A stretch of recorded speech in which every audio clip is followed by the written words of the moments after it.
Nancy. Clap numéro 3, bobine numéro 3. Vous êtes donc au 59 rue Saint-Nicolas et vous avez vos deux autres enfants. Donc j'ai 3 enfants. 3 enfants. Et votre mari travaille. Et mon mari, il était employé à ce moment-là chez Deleuze, le frère aîné. Et, ah oui, entre-temps, moi j'étais au marché. J'ai fait le marché de Nancy. Et mon mari, il roulait avec, comme j'avais 3 enfants, il m'a mis au marché. Non, avant, il m'a mis au marché, j'avais qu'un enfant à ce moment-là. Et lui, il roulait avec une voiture comme les autres, vous savez, de village en village. La Chine, on appelait la Chine. Il voulait absolument être à son compte. Puis ça n'a pas marché, moi j'ai eu d'autres enfants, et je n'ai pas voulu rester des semaines toute seule. Je ne pouvais pas dormir toute seule. J'avais peur.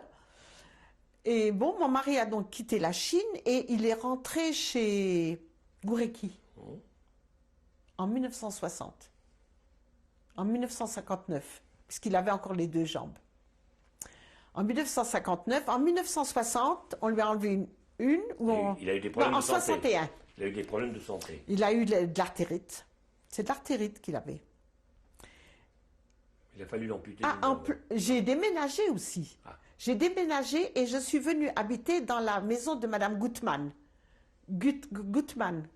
Et c'est elle qui avait une sœur qui était à Bergen-Belsen avec moi, Shoshana. C'était sa sœur à Madame Gutmann. Et là, j'ai pris l'appartement de Madame Kleinman. Madame Kleinman, qui est partie en Amérique, qui est partie aux USA. J'ai pris cet appartement, parce que d'abord nous étions 5, et au 59 de la rue Saint-Nicolas, j'avais qu'une grande pièce cuisine. C'était très difficile de trouver des appartements. On donnait des dessous de table. Hein. Pour avoir l'appartement du 2e étage chez Madame Kleinman, j'ai tout donné, pour ainsi dire. Et donc on habitait là, et c'était au-dessus du magasin de M. Goureki. Et mon mari, avant de travailler chez Goureki, il travaillait chez Deleuze. Mais le frère aîné, David, il a travaillé longtemps là. Donc, comme il voyait que moi, la nuit, je ne dormais pas, et que je n'arrivais pas avec les 3 enfants d'être tout seul, il est venu travailler chez David Deleuze. Et il a travaillé chez David Deleuze, et David Deleuze est tombé malade. Il a fermé, ils ont ouvert le magasin de meubles, et mon mari est allé travailler chez Goureki. Monsieur Goureki. Bonneterie en gros. Bonneterie en gros, le plus jeune, le jeune Goureki. C'était toujours en bas. Oh, oui. C'était dans la rue des Ponts, mais c'était pas encore. Il y avait toujours les maisons, pas comme maintenant. Avant la démolition. Avant la démolition. Et l'installation du centre commercial. Et Monsieur Goureki, il est venu demander à mon mari s'il voulait, ou non, c'est mon mari qui a été demandé à Monsieur Goureki s'il voulait l'embaucher quand Monsieur Deleuze a fermé, et il l'a pris en 60. Et en 61, il a attrapé l'artérite et on lui a coupé la première jambe. C'est le professeur Bénichou. Là-bas, au machin de Bon Secours, là. Ambroise Paré. Ambroise Paré. Voilà. Et donc, M. Goureki a dit, je vous garde même avec une jambe. Si vous restez, je vous garde. Il a continué de travailler avec une jambe. Malheureusement, c'est arrivé à la 2e jambe. Et on lui a enlevé la 2e jambe en 62. Et voilà. Et donc là, il était très malade. Très, très malade. Et voilà. Et on a perdu tous les amis qu'on avait. Il est décédé quand, votre mari? Mon mari a été malade pendant 20 ans. On lui a donc coupé la 2e jambe en 62. Ensuite, on lui a opéré, et il est mort en 81. Au mois de décembre 81, le jour de son anniversaire, malheureusement, le 22 décembre, non, le 20 décembre 81.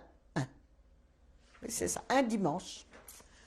Attendez, il est né... Le 20 décembre. Il est né un 20 décembre 1922, Et il est mort un 20 décembre 81. Le jour de son anniversaire, c'était un dimanche. Un dimanche matin. Voilà. Bien, on arrive tout doucement à la fin de votre témoignage. Est-ce que vous êtes pratiquante à l'heure actuelle? Est-ce que vous allez à la synagogue? Je vais à la synagogue pour Yom Kippour, pour la tradition. Est-ce que vous faites partie d'associations de déportés, des choses comme ça? Il existe Oui, Madame Lorache, je suis allée une fois à Besançon. C'est le mémorial, le mémorial de la résistance. L'association de... C'est lui qui a bâti ça. Comment ça s'appelle Là où Madame Lorache a fait le musée de la résistance. Le musée de la déportation et de la résistance, oui. Et, ma foi, D'accord, non. Compte tenu de votre expérience, puisque vous étiez assez jeune à l'époque, mais avec toute l'expérience que ça donne, qu'est-ce que vous auriez à dire maintenant sur cette période extrêmement difficile que vous avez eu à vivre de la déportation et peut-être après de la déportation? Est-ce que vous avez quelque chose à transmettre si vos enfants vous écoutaient? Vous savez, il y a 10 ans, j'aurais sûrement pas dit la même chose que maintenant, et 10 ans avant, non, pas la même chose non plus. Maintenant, avec mes 65 ans... Est-ce que vous avez eu l'occasion de raconter ces choses-là à vos enfants? Oh, j'en parle de temps en temps à ma fille qui est avec moi. J'en parle de temps en temps avec ma fille qui est avec moi. Et ma foi, il y a un peu d'angoisse, il y a du stress, il y a un peu de peur, il y a tout ça. Il y a une peur de manquer, il y a... Et est-ce que vous avez, sans aller jusqu'au message, est-ce que vous avez envie de dire quelque chose qui puisse être transmis pour l'avenir? Pour l'avenir, que les guerres, ça ne sert à rien. Il n'y a qu'à voir, on arrive... L'Allemagne n'a rien gagné, la France n'a rien gagné à faire tant de guerres. La France est toujours la même qu'en 1870, qui a commencé la Première Guerre. L'Allemagne n'a rien eu de plus, la Pologne ne s'est pas agrandie, la Russie est restée la même. Vraiment, je ne comprends pas qu'il y a des adultes qui sont dans les gouvernements, et normalement c'est eux les plus intelligents, autrement on ne voterait pas pour eux, qui puissent emmener des victimes, au fond, qu'est-ce qui meurt dans toutes ces guerres? Ce sont des bleus. Qui c'est qui meurt? C'est le soldat qui est pris, qui a un métier, que ce n'est pas son métier de faire la guerre. Et je ne sais pas pourquoi on envoie toutes ces victimes, tous ces hommes et toutes ces femmes et enfants qui meurent dans la guerre. Pourquoi faire? Et puis il faut essayer de rendre les gens heureux.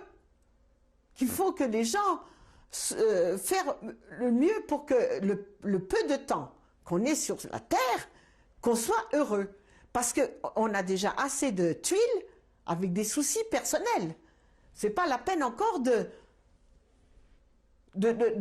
se déclarer la guerre pour avoir plus de terrain ou des choses comme ça. Il y en a du terrain dans le monde. Il y a de la place pour tout le monde. Même maintenant qu'on dit qu'on est 6 milliards, mais il y a des endroits immenses où il n'y a rien, où tout est à bâtir.